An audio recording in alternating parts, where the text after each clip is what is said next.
Hai, Assalamualaikum warahmatullahi wabarakatuh. Selamat sejahtera. Alright. Okay, jumpa lagi kita malam ni dalam sesi Lalali Live. Alright. Berapa ramai kat sini yang masih belum tidur? Pukul 11 ni. 11 ke 10? Saya pukul 11 kot. Saya pun tak ingat lah. Jam pun masa pantas berlalu. Okay, pukul 10.18 malam. Dan saya nak ucapkan selamat datang ke Lalili Live. Dan mungkin saya kenalkan diri saya dulu. Assalamualaikum warahmatullahi wabarakatuh. Saya Hasnul, boleh panggil Hasnul. Bersama Lalili kami ada satu misi untuk bantu ibu ayah kat luar sana yang ada masalah anak batuk berkahak dan selsema. Okay. Dan in fact kita orang sebenarnya baru tahu keluarkan satu pamphlet baru. Okay, ni pamphlet dia. Pamphlet ni kami buat untuk bantu anda, especially ibu ayah yang kat luar sana ada masalah benda ni. Sebab apa saya bercakap macam tu? Sebab ni ni pamphlet dia kami buat khas. You all nampak terbalik lah ni. Tapi sebenarnya kat sini kita ada tulis selsema. Apa tips yang kita nak buat masa selsema? Nombor 1, picit pada tapak tangan. Nombor 2, gosok dan ratakan di tapak tangan. Ini untuk selsema tau. And then sapu pada leher dan hidung bayi. So benda tu adalah sangat-sangat berkesan dan itu cara yang betul. Saya ulang lagi, kalau selsema macam ni. Ambil wallet, picit letak kat tapak tangan, and then ratakan. Kadang-kadang orang letak terus. Dicadangkan, letak kat tapak tangan, ratakan dulu. Lepas ratakan barulah kita sapu dekat leher bayi. Bayi punya leher pendek je. So leher bayi dan juga hidung dia. Hidung dia kita orang cadangkan buat bentuk T. Masa sapu tu sini macam ni T. Supaya dia boleh mencairkan mukus yang ada dalam tu. So itu untuk selsema. Kalau dia batuk berkahak pula, budak-budak kan dia tak boleh keluarkan kahak, betul tak? Baby pun especially dia tak reti macam mana dia nak meludah. Dia tak boleh meludah. So dia punya batuk kahak dia tu sentiasa ada. So apa yang kita boleh buat lah nombor 2 ni ni batuk berkahak apa? Ialah kita picitkan pada tapak tangan, gosok dan ratakan tapak tangan, and then sapu pada leher sini, dada depan dan juga di belakang bayi. Ini tempat yang sangat-sangat sensitif dan banyak kahak duduk dekat situ sebenarnya. So that's why kita nak sapu benda ni. Bukan tak boleh sapu tempat lain, sapu boleh, tapi ini main area dia. Leher, dada depan dengan belakang. Okay. So kekerapan sapuan pun kita highlight dekat sini. Sapuan konsisten 4 hingga 5 kali sehari untuk kesan terbaik. Sebaiknya lepas mandi dan sebelum tidur. Ini masa yang terbaik kalau you nak pakai. So that's why kita buat pamphlet ni untuk bantu. Kadang mak ayah kat luar sana ada yang pakai tak berkesan. Dia tak nampak kesan. So bila kita check balik cara pakai tu pun dah salah. So that's why kita buat benda ni untuk guide, untuk bantu you all yang tak tahu pun cara sebenar untuk pakai, supaya boleh pakai dengan cara yang betul dan efisien. Supaya kita pakailah. Supaya kita pastikan yang kita setiap titis yang keluar daripada e-wallet tu terpakai dengan berkesan. Dan seterusnya ni belah depan dekat belah belakang pula kita ada buat satu fun fact sebenarnya. Hanya 60% sistem pertahanan bayi berfungsi bila dilahirkan. Kenapa kita bagi tahu dia? Sebab inilah punca sebenar kenapa baby banyak batuk berkahak, banyak selsema yang tak boleh settle. Sebab organ dia belum fully functional. Ni baby normal memang macam tu. 60% je yang functional, yang lagi 40% belum berfungsi lagi. So dia perlukan bantuan. Dia perlukan bantuan. Anak-anak kita, baby perlukan bantuan. Tapi kita nak bantuan yang secara natural, secara alami, meaning benda yang tak membahayakan ataupun ada side effect pada baby. So that's why kita bagi tahu benda ni. Kadang mak ayah ni dia tak concern, dia ingat macam anak-anak dia, baby dia tu macam okey je, tapi sebenarnya tak. Memang baby dia tak ada kebolehan untuk proses macam orang dewasa sebab dia belum fully functional. In fact macam Ammar dulu, Ammar dia premature tau. Premature ni meaning dia lahir awal daripada yang sepatutnya. So apa berlaku, dia punya jantung dia kan tempat dia makan daripada ibu dia. So bila lahir benda tu diputuskan, so dia dia connect juga dengan dia punya jantung punya efek tu, dia belum habis tutup. So bila dia belum habis tutup, menyebabkan dia ada ASD, atrial septal defect. Tapi sebenarnya bukan masalah, cuma dia ada lubang. So bila doktor dengar bunyi dekat dia punya dada, dia bunyi wheezing. So that's why dia di selama berapa sampai umur 5 tahun kot dia ada check up dengan hospital hospital Seri Kembangan. Hospital Seri Kembangan, hospital something, Putrajaya kot. Bukan, hospital Seri Kembangan, dekat situ. So that's why dekat situlah tempatnya macam mana that's why kenapa saya nak tulis benda ni. Sebab saya nak bagi ibu ayah yang faham, especially ibu ayah yang first mommy, first time daddy, you all boleh faham benda ni. And then kat bawah juga saya share juga apa masalah yang dialami. Apa masalah yang dialami yang sering ni, termasuk saya. Masalah ni bukan masalah orang lain, masalah saya. Itu baby saya dah lebih 2 minggu sesama, masih belum reda. Buntu tak tahu nak buat apa. And then ada juga masalah, terpaksa ambil banyak cuti nak kena jaga baby sesama kat rumah. Bos pun dah mula bising. Yelah, lagi-lagi COVID ni kalau anak kita sesama ataupun minum sekejap Bismillahirrahmanirrahim. Ataupun anak kita sesama, selalunya nurse pula, taska dia tak ambil. Taska tak ambil. So dia suruh kita jaga sendiri. So lagilah semakin penting lah Walid ni untuk bantu kita supaya anak kita tak sesama ataupun sembuh cepat, insyaAllah. Dan seterusnya ada juga isu baby selalu meragam, tak boleh tidur. Prestasi kerja saya makin lama makin teruk gara-gara tak dapat tidur malam sebab nak kena jaga baby. Siapa pernah alami masalah ni? Masalah ni masalah real real issue. Inilah masalah saya dulu, masalah Sal dulu. Yang mana kita orang susah nak tidur. Amar, Sofia bangun nangis merengek. So kita orang berguling-guling je lah macam mana nak bagi pupuk sana, azan kan apa semua. Tapi sebenarnya pokok pangkal dia sebenarnya berkahak tu. Kahak tu membuatkan dia susah tidur, dia sesama, hidung tersumbat, asyik batuk. So benda-benda ni lah yang common problem sebenarnya, common issue saya yakin yang ibu ayah ada. So insyaAllah dengan usaha, kita berusaha je, yang bagi kesembuhan tu Allah kan. Kita usaha insyaAllah dengan Walid, kita try dulu. Kadang-kadang orang cakap betul ke berkesan, try dulu. You judge sendiri betul berkesan ataupun tak. So dekat sini kita ada letak juga apa kata mereka yang dah try Walid. Kita ada Mami Sofwa daripada Bangi, Selangor. Alhamdulillah, lepas sapu Walid secara konsisten, senang je hingus keluar bila Anas selsema. Tak sempat jadi kahak, syukur sangat Anas dah tak perlu ambil nap. So Sofwa pun dah jadi kita punya agent. Dia dah jadi kita punya panggil apa, silver agent, silver warriors. Sofwa silver warrior. Gloria daripada Miri, Sarawak. Dia punya review, dia cakap apa, dapat je saya terus sapu Walid. Tak lama lepas tu baby terus muntahkan kahak. Malam tu setelah sekian lamanya baby dapat tidur lena. Saya sangat gembira dengan Walid. Ni Gloria, Mami Glo kita panggil. Mami Glo, dia sekarang dah gold warriors.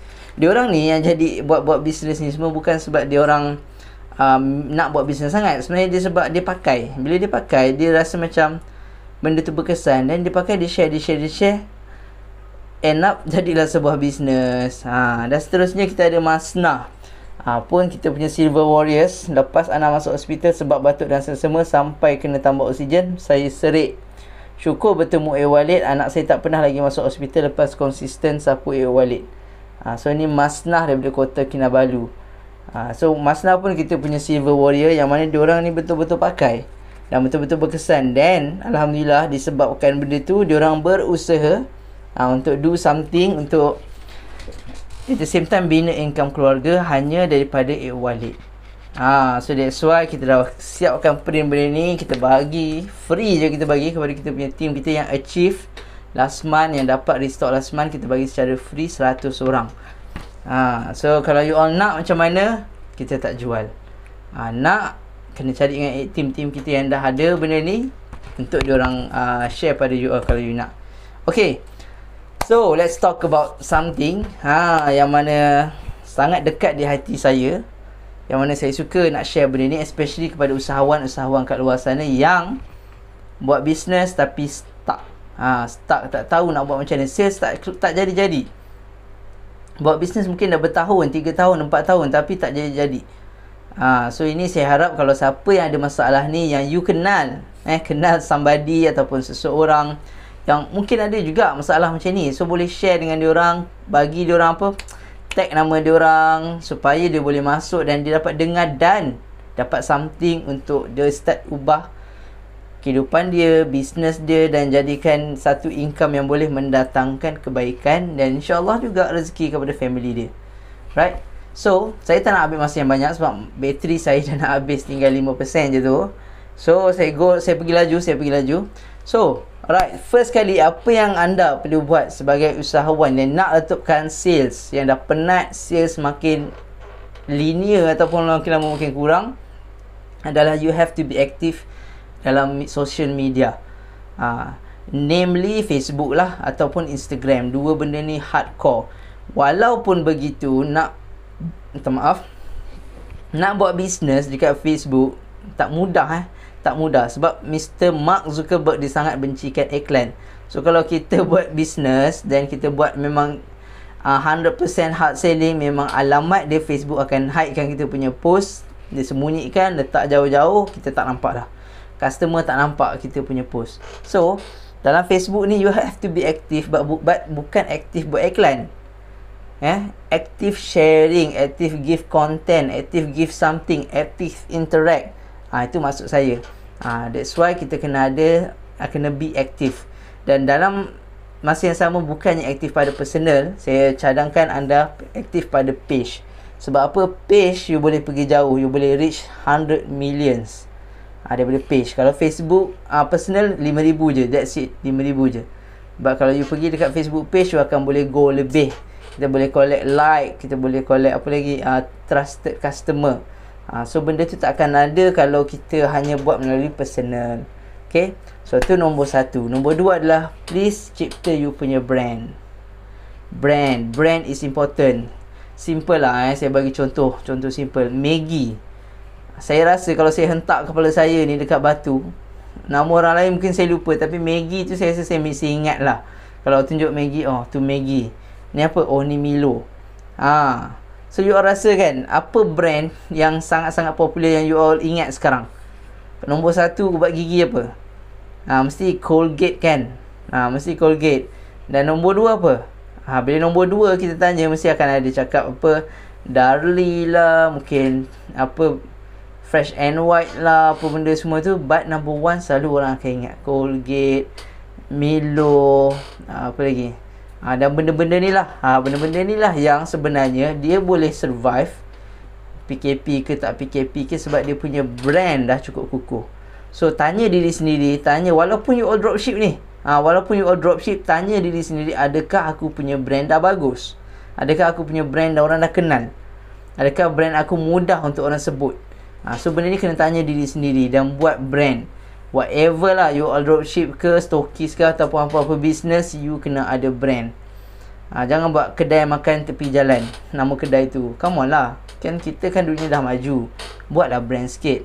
Mungkin kalau diorang cakap, kau dah pergi makan tak kat kedai makan tepi jalan? Kita tukarlah nama sikit, Hasno Restaurant. Kau dah pergi tak kat Hasno Restaurant tu? So ini benda yang kita nak buat, yang usahawan kena buat, wajib buat. Tak kisahlah you all stokis produk orang, agent produk orang, you kena ada you punya brand. Okay, so cipta brand. And then nombor 3 adalah fokus pada produk. Saya tak boleh lama ni sebab bateri pun tinggal sikit sangat. Fokus pada produk, please, unless you buat kedai runcit, you boleh berjual banyak-banyak produk. But kalau you bukan kedai runcit, cuba seboleh mungkin untuk reducekan kuantiti produk, sebab kita nak orang nampak kita sebagai that product ambassador. Ini kalau kita ada satu produk tu, setiap kali kita post produk tu. Dan kalau nak lari sikit pun, still should be within the same range. Kalau barang tu barang kesihatan lah. Kalau barang tu makanan, you nak buat produk baru, still makanan lah. Jangan kejap ni ada makanan, kejap ada insurans, kejap ada hartanah, serentak you post, buat dekat Facebook, buat kat social media, orang dah jam. kita confusekan customer, customer lari. Customer tak suka di-confusekan. Saya ulang sekali lagi, customer tak suka di-confusekan. So kita kurangkan confusion customer. Kita fokus pada satu produk, entry produk. Mungkin you ada banyak produk, but you pilih satu produk yang mana senang untuk hook orang, dan bila orang dah hook, dah berada dengan you all, then you boleh upsell, you boleh cross sell. Dekat situ. Okay, so itu nombor 3. Nombor 4, ini saya panggil mindset how-wow. Yang sifu saya ajar, mentor saya ajar. Mindset how-wow ni adalah bila kita ni jadi dropship ataupun agent, kita anggap macam aku dropship je.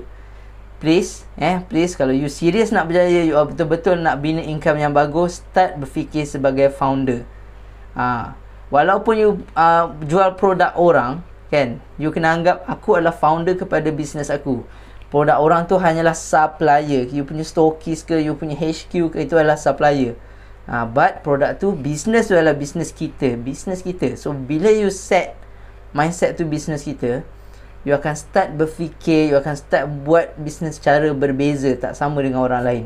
So please, ini key ni, ini point. Kalau saya, antara benda-benda yang saya nak cakap ni, inilah benda yang saya nak beritahu, bahawa you have to think like a founder. Orang akan cakap you poyo lah, bajet bagus lah, kerek lah, apa bagai semua, bajet handsome, bajet cantik, apa semua, itu semua tak penting. Sebab apa? Sebab kita dah start ada mindset founder. Founder kena hati cekal, kena kuat, tegar dan kukuh. Jangan ingat founder ni hanya orang yang buat produk. Tak. As long as you create you punya company, walaupun jual produk orang, you jadi agent, you still adalah, that is your company. That is your business. So you adalah founder kepada business tu. Okay, so itu saja malam ni. Saya punya battery tinggal 1%. Kita jumpa lagi, InsyaAllah ada masa yang baik. InsyaAllah ada rezeki, kita jumpa lagi. Dan selamat bekerja esok. Kita jumpa lagi. Dan saya doakan anda semua kaya berjaya di dunia dan akhirat. So Assalamualaikum, selamat malam. Terima kasih pada yang join live. Thank you so much. Maaf saya terpaksa potong pendek awal sikit sebab bateri dah tak dok. Okay, bye bye. Assalamualaikum, jumpa lagi. Bye.